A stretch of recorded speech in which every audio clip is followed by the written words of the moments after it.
Welcome back to the Daily Thunder podcast. I'm John Napier, publisher of Daily Thunder, and I'll be your host today. Alongside me is Daily Thunder beat writer Brandon Rahbar. Brandon, second week in a row podcasting. How you doing? Look at us knocking these out. I'm doing well. The Thunder had a preseason basketball game this week. Thunder basketball is back, and lots of good things to talk about. Yeah, so there's a preseason game under the team's belt. There was no Shea, no Dort, and despite that, Hartenstein and Caruso both started on the bench. Do you think that offers any clues as to whether one of them might start? I think that might have been Mark Daigneault trolling all of us, because that was the big question at Media Day with social media. Anywhere you look, it's like, who's going to be the fifth starter? Is it going to be Caruso? Is it going to be Hartenstein? And first time out, even without Shea and Lou Dort, Mark Daigneault's like, you know what? I'm not going to start either of these guys. I'm going to keep you guessing. I think one of those guys is going to start. I would be shocked if both Caruso and Hartenstein come off the bench. I still wonder if it's going to be fluid and it's matchup dependent. If you were going to take a clue from it, obviously Ousmane Dieng is not going to be starting. I don't think Aaron Wiggins would be starting in this scenario. And I don't think, like, given size and things like that, Cason Wallace would be starting. Those are the three guys that started alongside J-Dub and Chet. So, no, I think no clues. Now, tonight, I think, may offer some clues. Why do you say that? Well, just because Shea and Lou Dort are back tonight against the Rockets in this home opener, and everyone except for the two guys that are hurt, Jay Will and Kenrich Williams, are playing tonight. So, and of course, Nikola Topic, who's out for the season. So, if you're going to take a clue, and again, unless Mark Daigneault just does not want to play his cards, he's like, going to keep him close to his vest, doesn't want to reveal anything for opening night, give anything away to the Nuggets. If you're going to have any clues, though, when everybody's there and it's the home opener, preseason-wise, I think tonight we might get a clue. That said, it's probably going to be like Dillon Jones starting alongside the other four. Yeah, it's kind of what I might expect. I don't think Coach Daigneault's going to show all of his cards this early and might leave the fans guessing. Otherwise, he's going to get rid of some of the content that we have on these podcasts going forward. We need to keep that content flowing. Yeah, Mark Daigneault is very conscious of that. He wants the content for the blog boys like us. Yeah, he should. That's how you keep the fans happy. Anything else you'll be looking for in tonight's game against the Rockets? Yeah, besides who's that fifth starter, I'm really curious to see Shea and Lou Dort play alongside the new additions. Like, it was a really cool preview to get to see Hartenstein and Caruso play with Dub and Chet and Wallace and Wiggins and those guys. But putting Shea in, putting Lou Dort in, and getting a pretty good idea of, Jay Will and Kenrich aren't playing tonight. We know that. But those guys are going to be like 10th, 11th guys in the rotation anyway. As long as Cason Wallace, who has a mild ankle sprain, as long as he plays tonight, the top 9 guys in the rotation are going to be playing tonight. So it's going to be fun to see how it looks with Shea alongside Caruso and Hartenstein, and see if we get any more Chet and Hart minutes together. All these new little combinations that we may see. I'm really looking forward to see, like, Hartenstein setting a couple screens for Shea and how much space that'll create for him. Like, Shea, it's going to go back to like the one season he played with Steven Adams, but then he wasn't kind of the main on-ball creator because the Thunder had Chris Paul. He's going to have the best screens he's ever had this season, just because he didn't get that many from Steven. I'm really looking forward to that pairing. So yeah, lots of fun things and new wrinkles to look forward to tonight.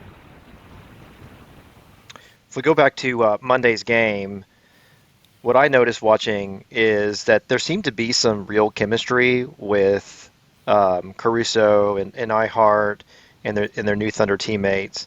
In fact, Hartenstein had 7 assists. Caruso had 5. How do you think those guys played and how they fit with the team?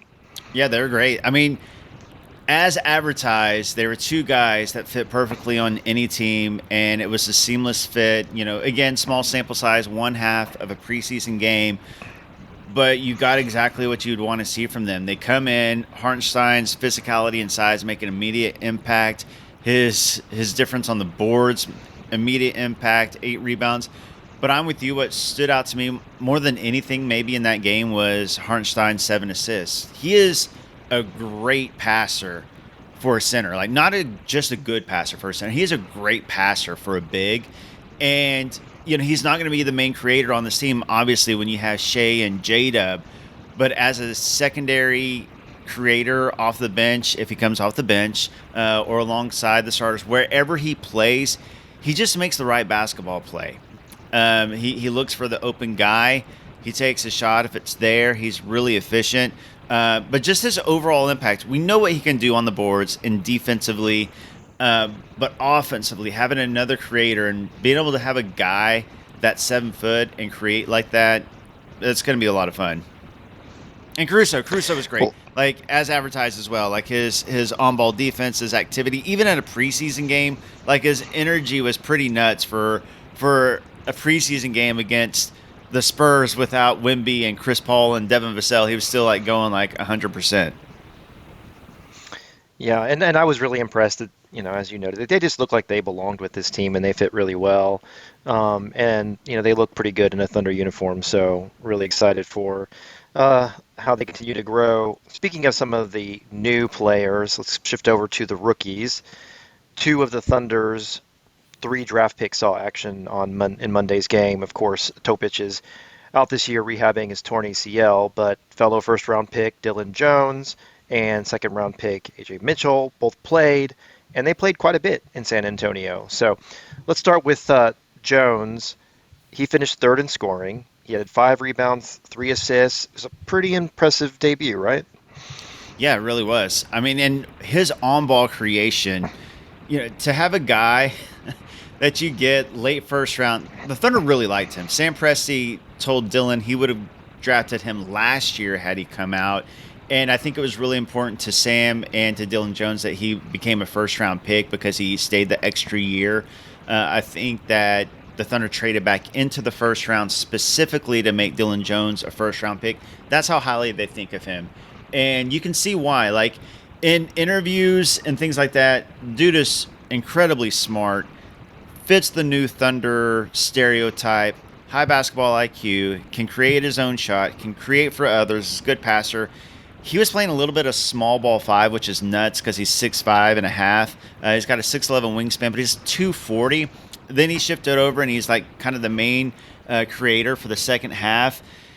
I just am impressed with his overall game. He shot really efficiently. He shot a lot of mid-range shots. He looked kind of like Shea out there as far as like just killing it from the mid-range. But he was looking for others. He just kind of fills the stat sheet because he does a little bit of everything. And just like Ajay Mitchell, both of those guys are just kind of NBA ready because they're older rookies. And I think they were overlooked because they both played for small schools and they were older. But if you look at just like their production at the college level, both of those guys were incredibly productive. I'm not going to say they're both like the next coming of J-Dub, but just like J-Dub, I think they were a little bit overlooked because they were older and went to small schools. But the guys can play. Yeah, and this team doesn't need another J-Dub, but having people who can be versatile, can come in and make plays off the bench, it seems like a pretty good asset to have and really increases the depth of the team. So talking about Mitchell too, he actually led the team in scoring. He had 19. He certainly flashed what made him such a prolific scorer in college. So you talked a little bit about the way that Mitchell played. What else do you notice from his game? Yeah, what I liked about Mitchell is, again, just incredibly smart and efficient. He played really well off ball. Dillon Jones was more on ball and creating for others. Ajay Mitchell just like knew where to be offensively. He drove to the rim really, really well. He finishes at the rim really well. Good size for his position. Just like it checks all the Thunder boxes. And he was a guy that, a lot of draft gurus had like a late first round grade on. And again, small school, older. He fell a little bit, but the talent is there. I mean, the dude can play. And he was, Dillon Jones, played really well at Summer League, but I thought that Ajay Mitchell was the most consistent producer in Summer League. And then he did it again in the preseason game. Like, these are small sample sizes, I know. And, Summer League, and then, a strapped down version of the Spurs, not the greatest competition. But they were playing against the Spurs when they were still playing their guys. It's not like they just played fourth quarter garbage time minutes in a preseason game. When they were playing their guys, and Hmm. these are NBA guys, both of these guys looked really good. They play alongside a lot of the real rotation players for the Thunder. They just look like guys that can contribute right away because they're older rookies, they're mature, they're smart. And I would not be surprised if both of them are in the rotation. Not every night, I think sporadically, every once in a while. But I think both of these guys will see minutes with the Thunder, especially if, there's a lot of games that are blowouts and they play some fourth quarter minutes here and there. But I wouldn't be surprised to see them play earlier than that some nights because Daignault will surprise you. Like, you might play 12 or 13 guys any given night, and it could be an AJ Mitchell night. You just never know. So four newcomers, saw some pretty good action on Monday, and we're really yeah, taking as much out of one preseason game as we can here on this podcast. But of the four newcomers, who do you think had the most impressive debut? Ooh, oh, that's a great question. So we're saying Caruso, Hartenstein, Dillon Jones, and AJ Mitchell. Like, we're not counting like Alex Dukas and like the four main newcomers as far That's as right. like, All right. yeah, okay. Hmm. Um, I would say that is tough. I think I would say Dillon Jones, only because you expect it from Caruso and Hartenstein. Like, I think Hartenstein probably had the best overall game, but I expected Hartenstein and Caruso to look really good.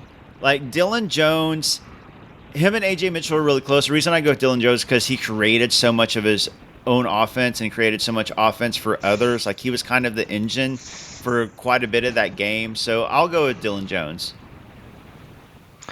All right, I'm going to put you on the spot for something else that I didn't preview with you, so this is really going to come out of left field. Nice. One game with the Thunder, Ihart takes a three. I think he had three attempts all of last season. Mm-hmm. How many attempts in the regular season do you think Hartenstein's going to have this year? I think he's going to have more than people think. I think he's going to have like two a game.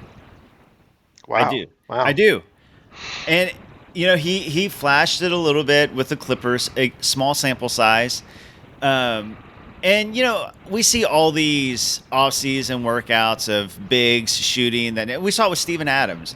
We've seen it with Derek Lively. Like, you can kind of go down the list of like non-shooting bigs that you see their off-season workout. There's probably a Dwight Howard, shooting clinic out there, some video. But with iHeart, this Thunder team encouraged Josh Giddey to fire away if he was open from three. And this is nothing against Josh at all, but he's not really a shooter. Like, he has a lot of strengths. Hmm. But this Thunder team in particular wants all their guys to shoot threes. And iHeart has flashed, some shooting ability. And he's talked about it. Mark Daignault has talked about it. He said that Daignault is encouraging him to shoot threes. They still want to play the 5-out system. The Thunder encourage all their guys to shoot threes. So I think iHeart averages right around two per game, which may sound crazy, but he's going to get the opportunity. It's not really, hasn't really been as. Maybe I should hedge that a little bit, like 1.5, 1.5. All right, that's what I'm taking to Vegas, 1.5. Okay, there you go. Let's move on to the annual GM survey. I think one of the more interesting preseason tidbits that come out. Let's get your reaction to maybe a few of the categories. SGA received the most votes for MVP. Would SGA get your vote for most likely to win MVP this year? Oh man, like I've been on the SGA kind of like underrated hype train since day one. I think we were the first to write an article about SGA when he came to the Thunder. Like, could he be the Thunder's next star? So it's kind of fun to go back and look at the trajectory of Shea's rise to stardom. Finished second last year. and the Thunder have, the best odds to finish number one in the West. I think if the Thunder finish number one in the West again and Shea puts up those numbers again, I think he wins it. Yes. I think it's going to be very close between him and Luca, but I do Mhm. think that the Thunder finish above the Mavs this year. So yeah, I would choose Shea. He was runner up last year, and this team got better, and he's still going to be the guy on this team that is a lot of people's favorites to go to the NBA Finals. So yeah, give me Shea. So one thing that kind of surprised me, and in a positive manner, J-Dub was picked as the player most likely to have a breakout season. I think you could argue he had a breakout season last year. So how could he be better in 24-25? Yeah, I thought this one was weird. Obviously, big J Dub guy, and I was happy to see it. But I thought that, like you said, J Dub already broke out. Like, so I don't know.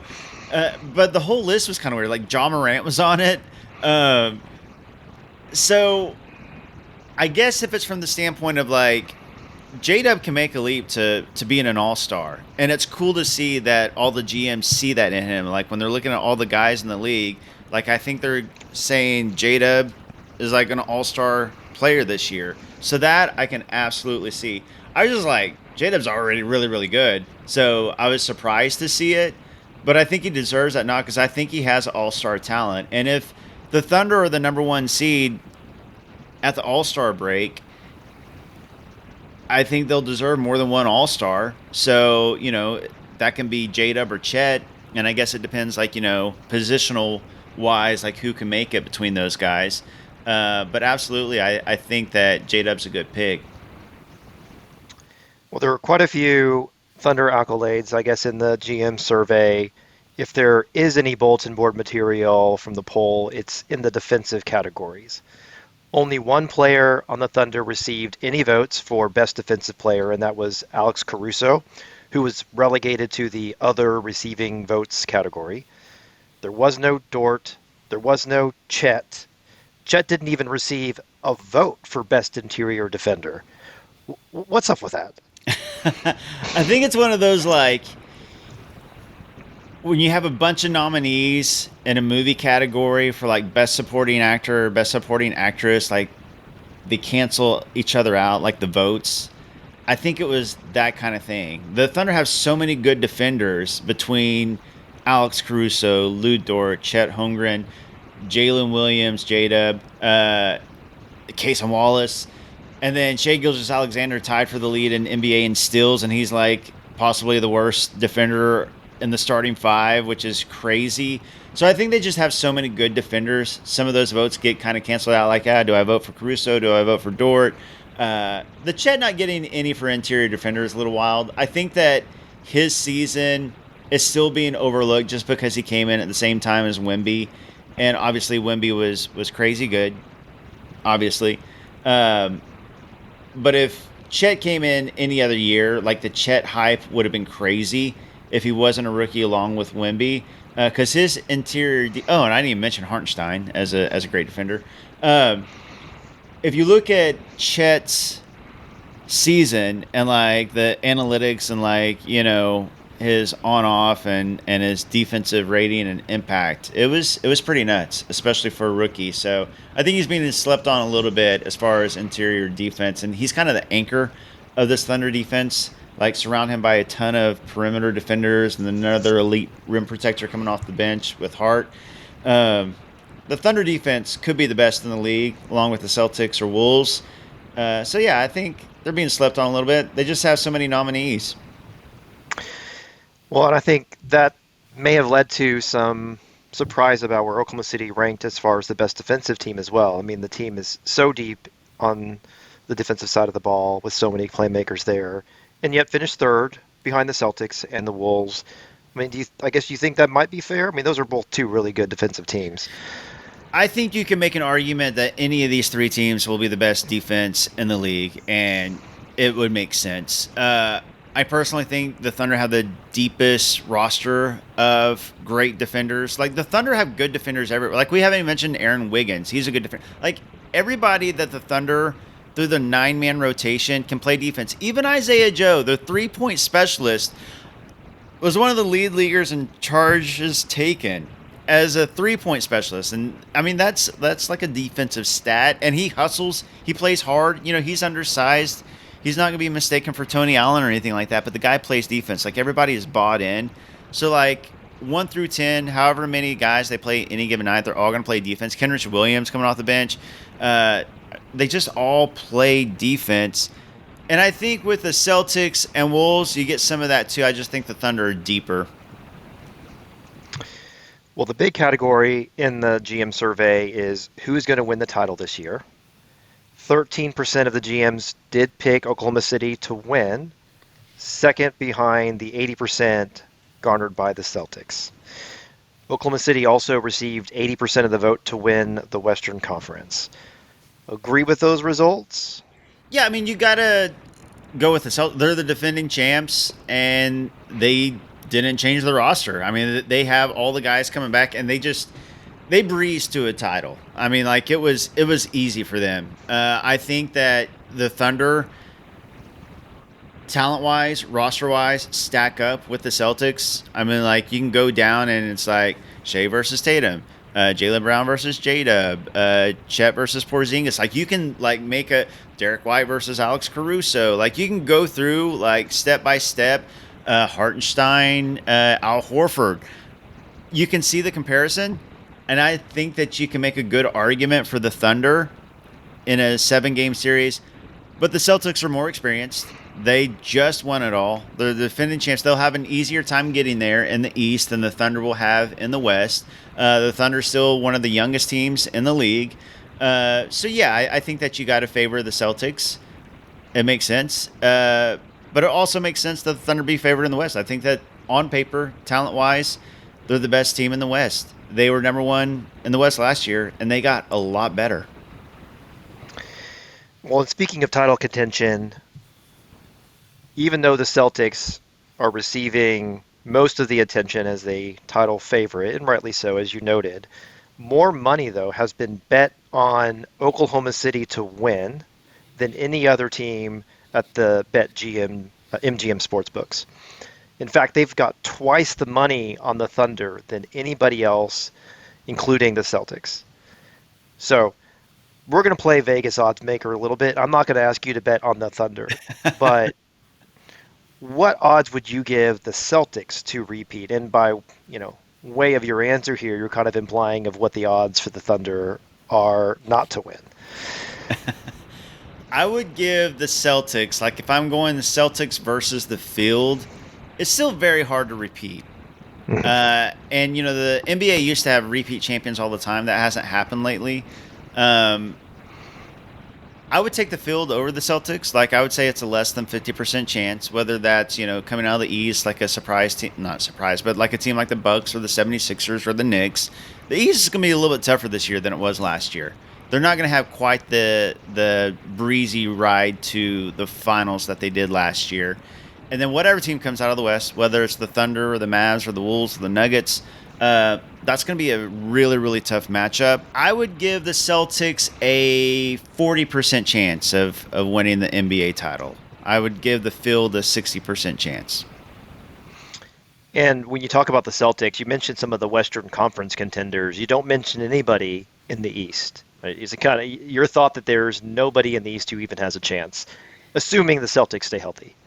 I mean, look, I think the 76ers, just given the fact that they have Joel Embiid and adding Paul George and Maxey already on that team, I just don't know that they have the depth to take on the Celtics. But Embiid, one series could be a huge issue, and if playoff P shows up for one series, Clippers fans would probably disagree with that. The Knicks, look, I think the Knicks are really good, and I think that Karl Anthony Towns trade helped a lot. I just still don't think that they have. I like Jalen Brunson a lot, and I like Cat a lot. I just don't know that they have the top end talent to take down the Celtics. And then the Bucks do though. The Bucks, they just need to stay healthy. If they were to stay healthy, I could see it. All that said, I would still take the Celtics over the East field, but I do think that the East is tougher this year than it was last year.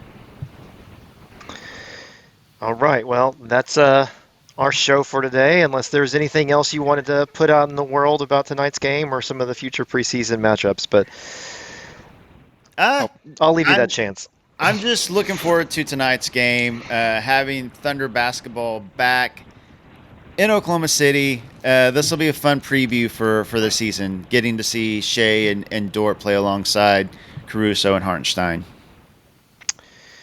Well, everybody, thanks for again tuning in to the Daily Thunder podcast. I'm John Napier, host of today's episode.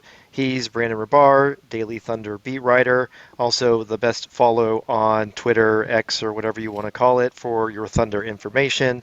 Thanks, John. And commonly quoted by Thunder players like J-Dub when going through the appropriate nicknames for the Thunder players. If you enjoyed the show, please make sure you subscribe to the Daily Thunder podcast on your favorite app, and you won't miss any future episodes.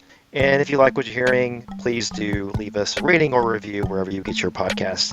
And we will be back in your feed soon. Thanks, everybody.